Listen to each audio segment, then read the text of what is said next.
E aí pessoal, aqui é o professor Thiago, gravando um videozinho então da segunda parte dos exemplos de resolução de exercícios do MRUV, do movimento retilíneo uniformemente variado, para que vocês possam realizar então a segunda parte da nossa atividade, tá? Eu sei que o prazo ficou um pouco apertado, mas não se preocupem com relação a isso, tá?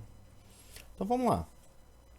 Ah, eu escrevi um exemplo bem parecido com o que vocês têm que resolver na atividade, então vai facilitar bastante para vocês na hora de resolver ela, tá? Vocês vão ter um exemplo que é muito parecido. Então vamos dar uma olhada. Ó. Um móvel realiza um MRUV, ou seja, um movimento retilíneo uniformemente variado, regido pela função horária. Daí a gente tem S de t igual a 50 mais 3 vezes t, menos 2 vezes o t ao quadrado. Então, o que a gente quer saber? Primeiro, né, determinar posição inicial, velocidade inicial e aceleração desse movimento.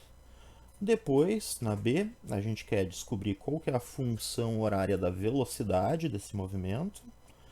Na C, a gente quer descobrir então qual que é a posição no tempo 5 segundos e a velocidade no tempo de 5 segundos.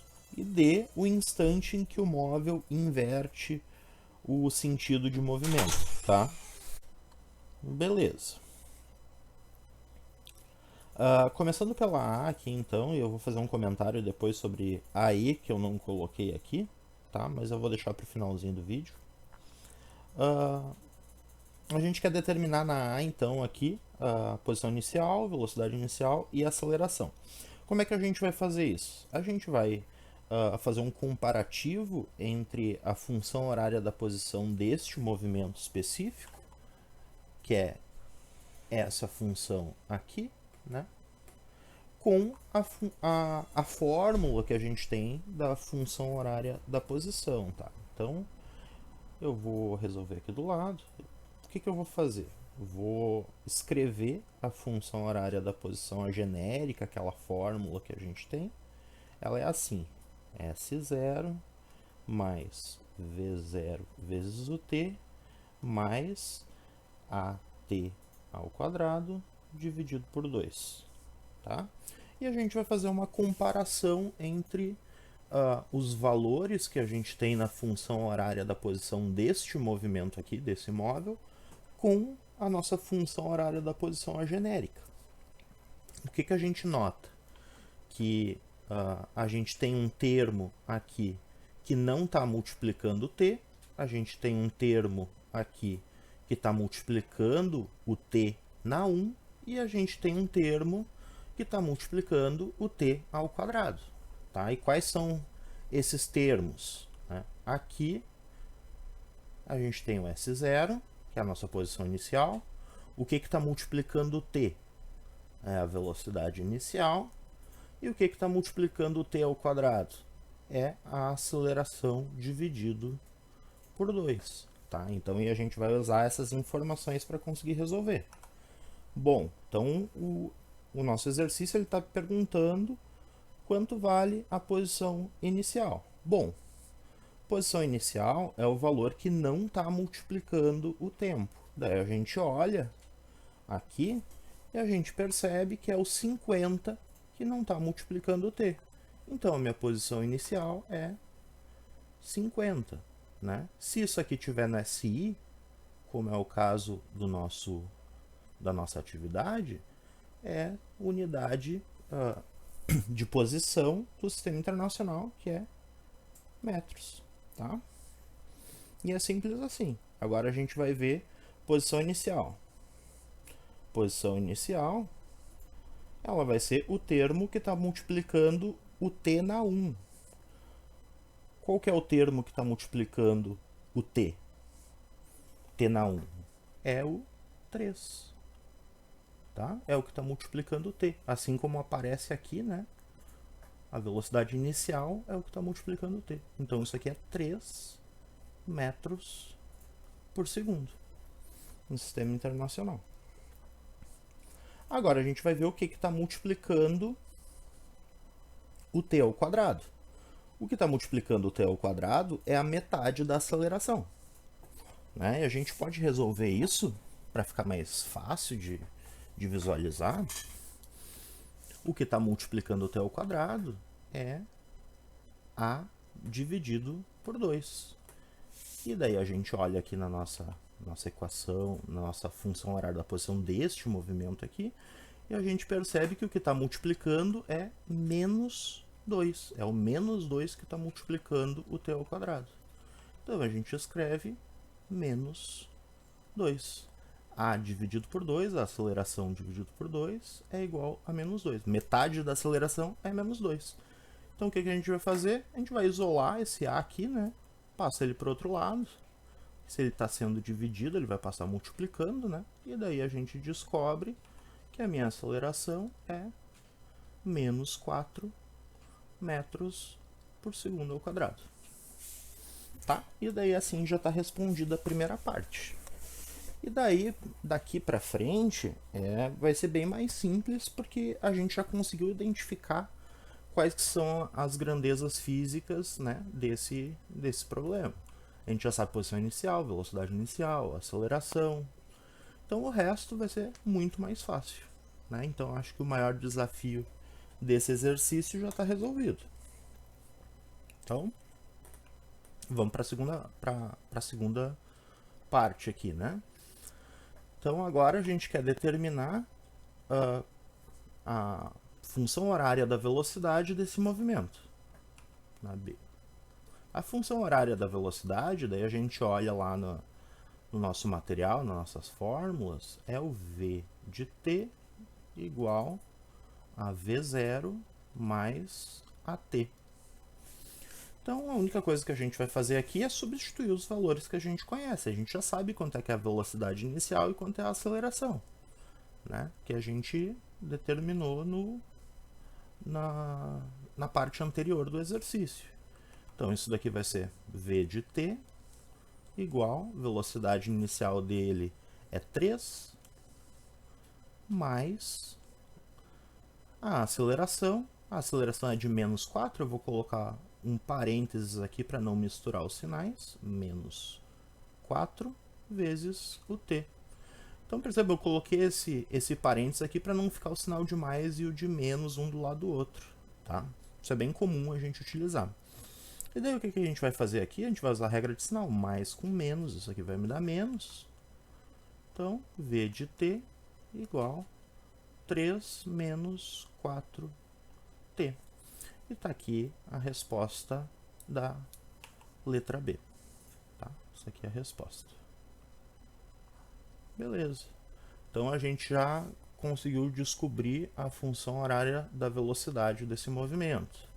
Agora, na C, o que eu quero fazer? Quero descobrir quanto vale a posição no instante 5 segundos e quanto vale a velocidade no instante 5 segundos. Para isso, a única coisa que eu vou ter que fazer, eu vou pegar a função horária da posição e aonde aparece o tempo eu vou colocar o valor 5. Depois eu vou pegar a função horária da velocidade e onde aparece o t eu substituo pelo 5. Tá? Então, vamos fazer isso. Vamos resolver a C aqui. S. Ó, vou só copiar o que o exercício está me dando. Essa daqui é a função horária da posição do meu móvel, né? Então, é 50 mais 3t menos 2t ao quadrado, tá? Agora vamos centralizar aqui para ficar mais fácil da gente enxergar. Beleza, agora, aonde tem o t, eu vou colocar aquele tempo, aquele instante que eu quero descobrir, que nesse caso 5 segundos. S de 5 vai ser igual a 50 mais 3 vezes 5 menos 2 vezes 5 ao quadrado. Tá? Então percebam, agora é simplesmente resolver a continha, né? Simples assim. A gente tem que tomar, o único cuidado que a gente tem que tomar é que a gente resolve primeiro a potência, depois multiplicação, né? Seguir a ordem das operações, só tomar esse cuidado. Então, fazer bem no passo a passo aqui. Ó, 50 mais 3 vezes 5 me dá 15, menos 5 ao quadrado é 25, 25 vezes 2 é 50. Aqui a gente tem 50 menos 50, né? Isso aqui vai cortar, sobra 15. 15 o quê? Metros. Tá? Então, descobrimos a nossa posição no instante 5 segundos. Beleza. Agora vamos para a segunda parte do exercício, que a gente quer descobrir, então, quanto vale, né, a nossa velocidade no instante de 5. Só vou copiar a função horária da posição, que a gente acabou de descobrir. Vou colocá-la aqui embaixo. É 3 menos 4t. O instante que a gente quer descobrir é o de 5 segundos também, então eu vou substituir onde aparece o t por 5. Então é 3 menos 4 vezes 5. Então isso daqui, faço primeiro a multiplicação, né? 4 vezes 5 é 20, 3 menos 20, isso me dá menos 17 metros por segundo. Tá? E está resolvido. Tá? Então percebam que essa velocidade ela me dá negativo, esse valor. Né? Então, será que faz sentido isso? Como é que ele estava com uma velocidade inicial positiva, estava se movendo para um lado, agora me aparece uma velocidade negativa, ele está se movendo para o outro. O que aconteceu nesse movimento? Bom, quando a gente avalia de novo as informações que a gente já descobriu sobre o problema, a gente percebe que a gente tem uma aceleração aqui que ela é negativa. Né? Essa aceleração negativa, ela está me dizendo que a velocidade desse móvel está diminuindo conforme o tempo está passando. Né? Então, se ele começou com essa velocidade de 3 segundos, 3 metros por segundo, perdão, né? E essa velocidade ela vai diminuindo até que ela inverte o sentido. Primeiro o objeto vai parar e depois ele vai inverter o sentido da velocidade. Ele está se movendo em um sentido e depois ele vai parar e vai se mover no outro sentido. Tá? É isso que a aceleração tá me dizendo, quando eu combino, né, essa velocidade inicial com a aceleração.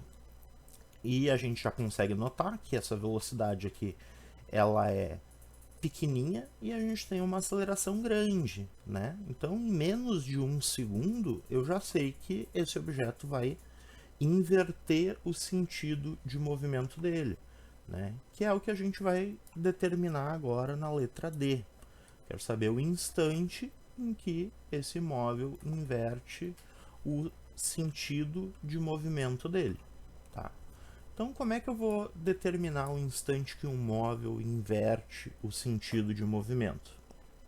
Bom, o que a gente pode imaginar, para ficar mais fácil de visualizar, é o lançamento vertical de um objeto para cima. Se eu jogar um objeto para cima, uma bolinha, uma caneta, alguma coisa assim, ela sai com uma velocidade inicial da minha mão. E essa velocidade ela vai diminuindo por causa da ação, da aceleração da gravidade, que é uma coisa que a gente vai estudar. O nosso próximo tema é exatamente esse. Essa aceleração ela vai fazendo com que o objeto vá diminuindo a velocidade vertical dele, né, até o instante que essa velocidade é igual a zero. Né? Essa velocidade é igual a zero na maior altura possível do movimento. Né? Quando ele está no ponto mais alto, essa velocidade é zero, e depois ele inverte o sentido do movimento. Ele estava subindo, ela começa a descer. Daí, se a gente está considerando a velocidade positiva para cima, essa velocidade ela vai se tornar negativa, porque o objeto começou a se mover para o outro lado. Tá? Então, é exatamente isso que acontece nesse movimento aqui.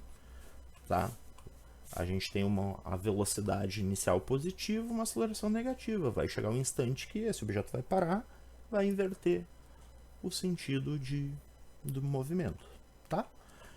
Então, como é que eu determino um instante em que ele vai inverter esse sentido de movimento? Bom, assim como a gente já estava conversando sobre, no momento que ele vai inverter o sentido de movimento, primeiro ele precisa parar e depois ele começa a se mover para o outro lado. Então a gente vai determinar o instante que a velocidade desse objeto é zero. No instante que ele for zero, é o instante que ele vai inverter o sentido de movimento. Então, para isso, a gente vai utilizar a função horária da velocidade. Tá? Então, eu vou reescrever aqui a função horária da velocidade. Ó, v de t é igual a 3 menos 4t. E eu quero saber quando essa velocidade for igual a zero. Então, isso daqui é zero. Tá? Daí a gente vai resolver uma equação de primeiro grau. Ó, zero é igual a 3 menos 4t. Ou se vocês quiserem escrever o zero do outro lado, tanto faz, né? Agora, o que a gente vai fazer? Eu vou passar esse menos 4t para o outro lado, tá? Ele é negativo, eu vou passar ele para o outro lado, ele vai ficar positivo. Então, eu vou ficar com 4t igual a 3. E agora, vou passar esse 4 que está multiplicando, para o outro lado ele passa dividindo. Então, isso é 3 dividido por 4, 3 quartos, né? Que é a mesma coisa que 0,75 no sistema internacional segundos. Tá? Então, assim como a gente já tinha previsto antes de resolver, né? O nosso tempo ele é menor do que 1 segundo, porque em 1 segundo esse objeto diminui a velocidade dele em 4 metros por segundo. E ele só tinha, no instante inicial, 3. Né? Então, em menos de 1 segundo, ele já vai ter parado e já vai inverter o sentido de movimento, assim como a gente já tinha previsto só analisando as informações iniciais do nosso problema. Tá, gente? Então, um último comentário, então, sobre a E. Na E, a gente quer saber... deixa eu... Não lembro o que a gente quer saber, mas a gente quer saber alguma coisa. Vou ter que olhar. Depois eu corto. Tá. Na E, a gente quer saber, então, o instante que esse móvel passa pela origem, tá? Então, o que é essa origem? Bom, se a gente tem um plano cartesiano, deixa eu... Assim, né? Aqui S, aqui o nosso T. A origem vai ser o ponto, o zero, né? Nesse gráfico aqui. Eu quero saber em qual instante ele passa pela origem. Percebam que a gente falou alguma coisinha sobre os gráficos, a gente tem uma parábola aqui, tá? E esse objeto vai fazer um movimento semelhante a esse aqui, tá?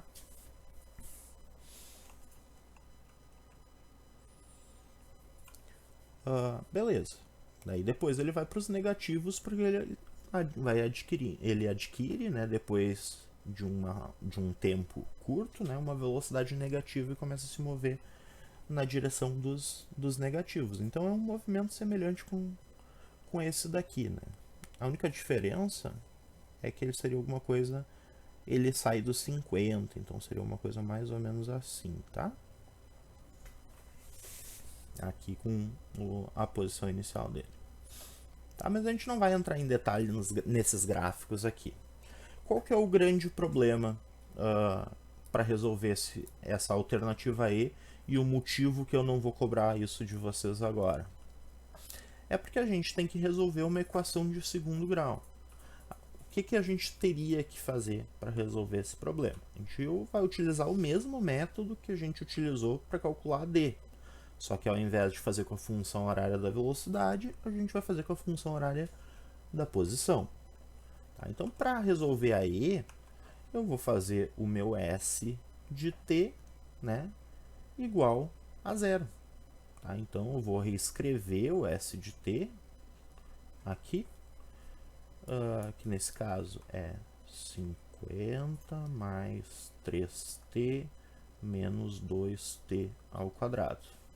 E isso aqui é igual a zero, tá? E daí, para a gente resolver isso daqui, a gente tem que fazer uma Bhaskara, né? Não é a única forma de resolver, mas é a forma mais convencional de resolver isso daqui, tá?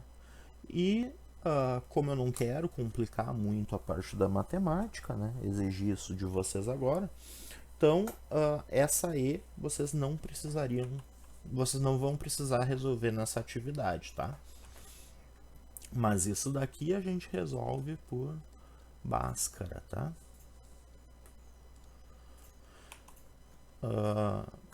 Se vocês quiserem dar uma pesquisada, né, nessa parte da matemática, vocês podem dar uma pesquisadinha, né? Em breve vocês vão estar vendo isso daí na disciplina de matemática, né, com o professor Christian, então podem ficar tranquilos com relação a isso.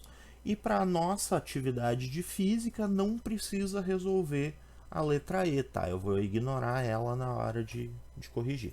Mas se vocês tiverem curiosidade, né, para ver como é que funciona isso daqui, vocês podem dar uma pesquisadinha em Bhaskara, que vocês vão ver que esse nosso problema aqui, ele vai me dar duas soluções diferentes, tá? Que nesse caso, pra gente, aqui quando a gente olha só pelo gráfico, a matemática, ela vai me dar duas soluções. Ela vai me dar um t aqui e vai me dar um t aqui, tá? Que seria um t1 e um t2. E daí percebam que esse t do lado esquerdo, ele tem um valor negativo. Do lado direito, um valor positivo. Na física, tempo negativo não tem significado físico. Não faz sentido físico um tempo negativo. Então a gente ignora o valor negativo e utiliza só o valor positivo. Na matemática, esse valor tem significado, na física não tem, tá? Então a gente calcularia os dois valores e ficaria com um valor positivo para esse problema aqui, tá? Existem problemas que vão te dar dois valores positivos, e existem problemas que vão te dar dois valores negativos, ou seja, aquele problema não vai ter solução pra gente na física, tá? Então é isso, gente. Eu espero que eu tenha ajudado vocês. Se vocês tiverem dúvidas, podem entrar em contato, tá? O vídeo já ficou meio longo, então se tiverem qualquer dúvida, só me procurarem. Um abração para vocês, então, e falou!